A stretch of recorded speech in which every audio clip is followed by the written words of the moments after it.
Hello everybody, welcome. This time around I'm actually going to be using the Beetle stamp. So I'm going to use the Beetle stamp for a nice simple card. I just love this stamp. I love the detail on it, and you could actually use this element here as like a border. So you could just stamp that around the border of a card. It would look fab.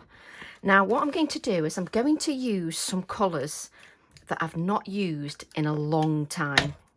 I've not used them in a long time.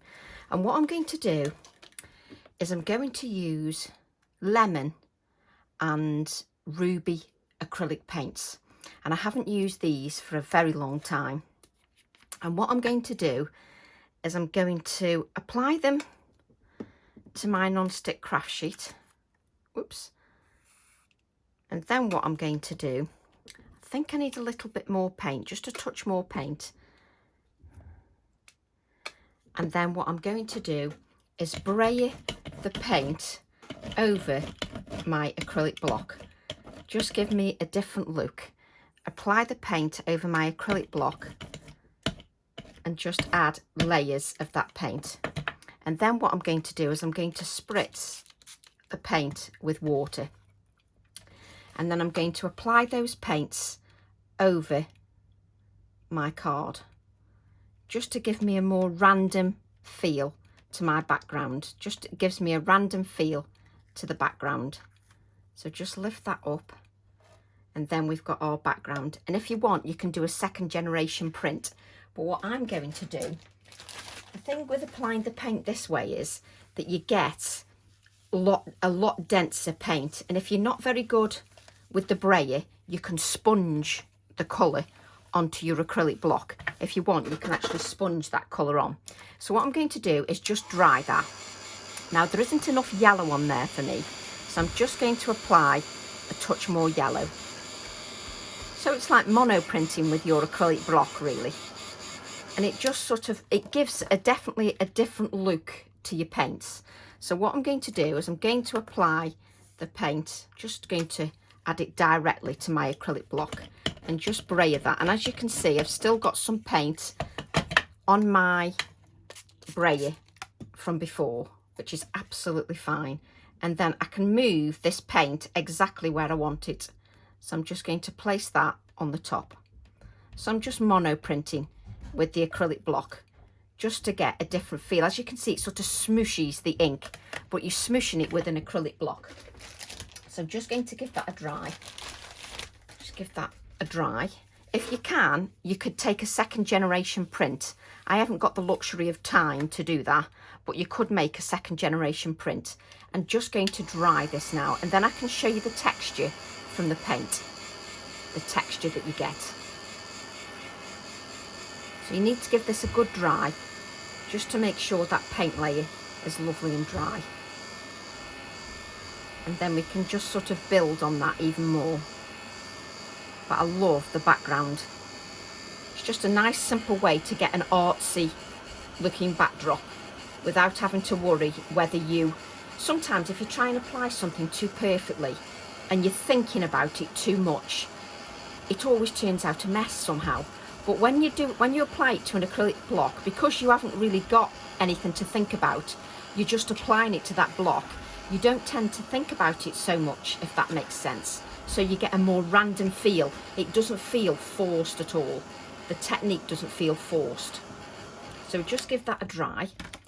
And what I'm going to do is I'll just hold that up so you can see the detail in the texture from the paint here, from the yellow, is beautiful. So what I'm going to do now is bring in a red Distress Oxide. This one is Candied Apple. And I'm going to use my stencil. This one is by Janet Klein, I think. And I'm just going to add a touch of stenciling to the background just to give it another layer. I'm all about adding the layers, but I don't want this layer to be too over the top. I want it to be a delicate layer, but to still be there, but to still have the vibrancy. And so hopefully that red will give me that vibrancy. And you can just lift it up. You can just lift it up so that you can see, whoops, so that you can see what you're getting. So just lift this up. And what you can see if I lift this up, you get a really delicate background because it's where the yellow is. You can see that you get sort of a monochromatic tone on tone effect. So I just love that. Just give that a dry because that's oxide ink. I just want to make sure it's nice and dry.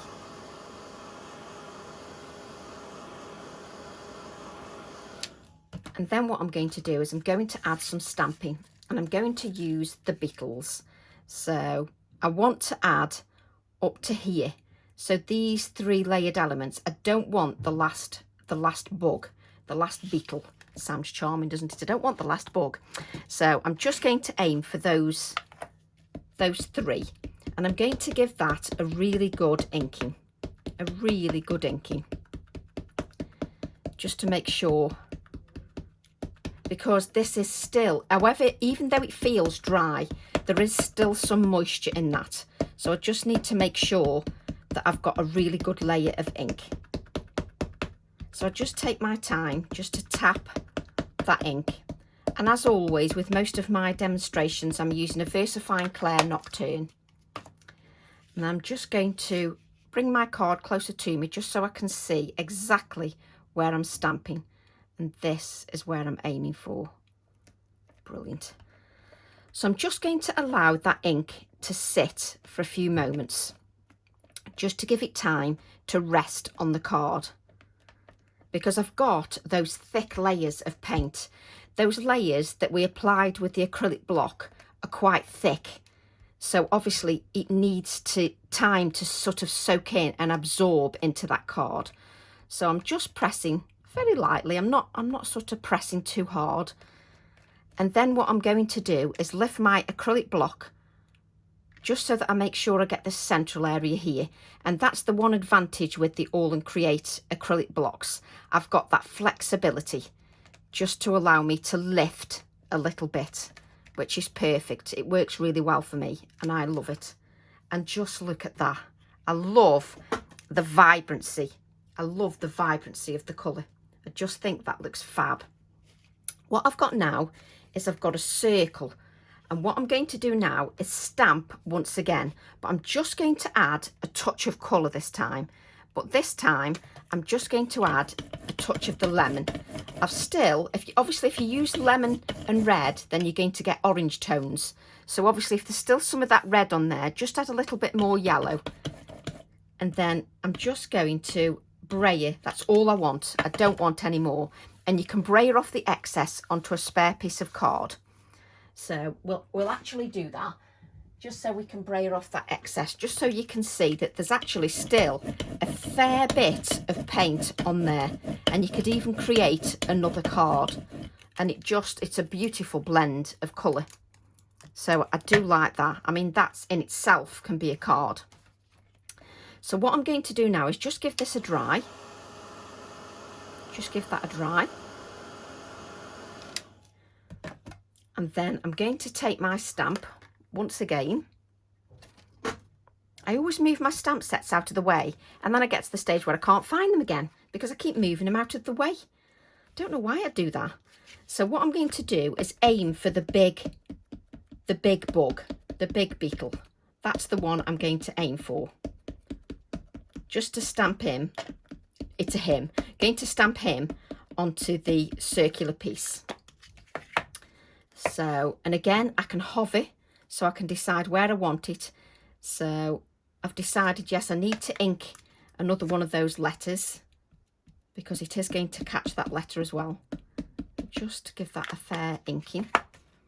And again, because you can see through those acrylic blocks, you can decide exactly where you want it.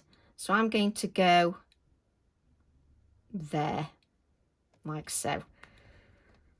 Just so I've got that nice circular element, and it'll give me a spotlight for the beetle, which is perfect. Just what I want. Just to give me an added layer, an added element to my design. Lift that up. And again, even just stamping that, I'm still lifting that acrylic block to make sure I get a good, clean, crisp image. And I'm just going to blot that because I've stamped onto a painted surface. And because I've stamped onto a painted surface, which has got like a plastic element to it, like a plastic coating, you will need to blot your ink, or you will need to dry it, just to make sure that you don't smudge it. So it is worthwhile taking some time just to blot that ink. And you can dry with your heat tool if you prefer, but I often just dry. So what I'm thinking now is this will go over here, like so. And it just gives me an added spotlight element to the design. And you see, I love that little pop of spotlight. So just move this out of the way, oops. And then we'll just adhere that circle. Just adhere that circular element. So give that here. And there's just something about stamps. I just think once you start creating, the more you do create, because inspiration flows. Sometimes if I have a break, inspiration doesn't flow, but the more I create, the more it flows, if that makes sense. So just going to add this to here. Just make sure it's lined up, which is not quite. There we go. Just line that up, and then we can adhere that. And then what we can do is, just to make that pop a little bit more, is we'll just go round with my Inktense pencil. Go round with my Inktense pencil, just to spotlight it a little bit more, just to spotlight that. And I can still feel that that ink on there is still a little bit wet, so you do need to give that time to dry. So I'm just going round to highlight that spotlight a little further, and I'm using a grey Inktense pencil. Grey Inktense pencil, which actually needs a bit of a sharpen. If you're using the pencils, it's always good to use a sharp point. It's easier to work with. So I'm just cleaning my hands, just so I don't have any smudges. And then I'm just going to make sure I've got some water. Use my water brush, and then just blend this out. Remove the excess and just blend out this grey outline. It just spotlights it a little bit further. And these are the little touches that make your card shelf worthy, so that somebody puts it on the shelf and they're proud to display it. It's remembering the little touches.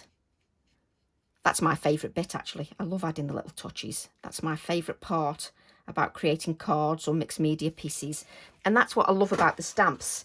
The stamps are so versatile. Just blend that out a little bit so it bleeds out. And that's what I do love about the stamps. You've got so many elements on each stamp. And in the Weekend Wow, there are so many stamps. There's so many possibilities. And I always think it's a sign of a good stamp set if you're inspired to create one project after another. And during this Weekend Wow, you know, I've had lots of ideas. Some have been off the cuff, some, you know, I've planned. But when I'm sitting downstairs, or I'm sitting early hours of the morning, I know if it's a good stamp set, if inspiration strikes at 3 o'clock in the morning, which is normally where it strikes, 3 o'clock in the morning. And then what I've got, I've just put my greasy paw prints over my optical lens. Why do you always do that? So I've got this little optical lens, and it'd be nice if it was clean, wouldn't it? So I'm going to place that. You can place it anywhere you want, but I'm going to place mine over my bug, like so. So I've got circle upon circle, if that makes sense. And I'm just going to adhere that. So just pick up this up so that we don't... We're just adding some PVA. I'm trying not to drop the optical lens. This PVA glue will dry nice and clear, so that's absolutely fine. That's absolutely fine. So just add to here, like so. And then I'm going to stamp. And am I going to stamp on? And I'm going to stamp on card. I couldn't make my mind up then whether I was going to stamp on card or whether I was going to stamp on calico. But no, we're going to stamp on card just to make it a little bit different. And I'm trying to use a piece of card. That's better. A piece of card that I won't use for another project. So I'm just taking the stamp again. Let's move this out the way. Whoops. Move that out the way. And then I'm going to use some of these words. I love dissecting the stamp, dissecting little elements from it and stamping with it. I do like doing that. So just add bug to that part, and then I think we'll stamp insect as well, because I can use these elements. Insect, separate part of the card, like so. Perfect. And what you could do is you could even, let's bring in this card, just thinking off the top of my head, if you wanted, you could even carry on that black border here. You could carry that on to the edge of the card if you wanted, and then go around and add more of that border. So it's a fantastic border part of the stamp that you can use. Excuse my arms, just reaching over for my scissors. So I'm just going to cut out the word bug. And I always decide, once I put the card against my original, whether I need any colour on it or whether I want to keep it white. And I'm going to keep it white because I want that stark contrast. That's what I like. I love the stark contrast. And it pops against the red and the yellow. Again, another colour scheme I will definitely use again, because you get those tones of orange as well, which is really good, because obviously yellow and red make that orange colour. Just allow that to sit for a few moments, just so that it adheres. There we go. And then I'm going to cut out the inset wording. There we go. I think this is the best part about stamps, the fact that you can dissect them and use them in so many ways, especially when you mix them with your stencils as well. I do love doing that. And sometimes using colour schemes that you wouldn't normally use are sometimes the best thing. So no, I don't want to cover this optical lens. So I'm just going to, I like that word bug there, so I'm going to add the insect here. It's always thinking about your composition. And obviously you don't want your eye all over the place. You want it sort of in this central area where you've added all the colour. So I'm just adding that inset wording, like so. And then I'm going to add some white splatters, just add some white splatters to my card. Just a few, not too many. What you could do if you wanted to, I don't because I like it quite like this, you can even add the beetle again over the top if you wanted, but I don't want to do that. I'm going to add some little, what I've got here is, let me just put this on one side and take one of these. I've got a couple of little embellishments, and I've got a special little embellishment here. A lovely friend of mine by the name of June Harris, she sent me these lovely buttons, and I think it's a shame not to use those personally. I think we're going to have to use one of those little buttons just to make it an extra special card. And I'll always look at that card now and think of June. And she kindly sent me them. And I thought that was really special. So I can't believe I'm going to do this live on video, but I'm going to thread a couple of pieces of cotton because it's going to irritate me if it's got no thread in there. So you have to bear with me now, and you have to sing to yourself while I just thread this piece of cotton. Come on, Tracy. Do it live on TV. I'm not on TV, I'm on video, Tracy. So now I'm doing the old licking the thread. I think I need my eyes testing. Patience is a virtue. This is riveting TV for you, because I can't get that cotton thread in the button. So we're just going to have to do without. So I'm going to add that button in there. And what I'd do if I was you, I would add a touch of cotton thread. I know what I can do. I know what I can add. Something that's a little bit thicker. I've just remembered I've got this twine. See, these are the things. This is what happens when you go live with a video. You can't leave things because it will play with my mind. If I've got a bare button, I need to have the button threaded. So you will have to humour me, that's better. I just have to add a little bit of thread. It just looks more finished to me. It looks like I've done a proper job. I've not rushed it. So I was determined to add a bit of thread. So there you go, much better. And now that little button from June has a special place on my card, like so. And these embellishments are what make a card extra special. And that definitely makes it extra special from June. So thank you for those buttons, June. So I'm now going to add an index clip just above the word Beetle, like so. Just going to add that there. And then what I'm going to do is just add a little bit of paint to my index clip, like so. A little bit to my optical lens, just so it looks like you've thought about the concept, that you've thought about the design. It just looks like it belongs. Sometimes just if you plonk them on the card and then don't add some of the background detail to them, then somehow it doesn't fit. What I'm going to do then is if we just bring in a black card, a black mat with the white card on the background, and just look at that in those reds, yellows and oranges. Just looks lovely. And that special little beetle button makes it an extra special card, especially with that optical lens. So I love that. So I hope you enjoyed that demo, and I'll be back shortly. Bye for now.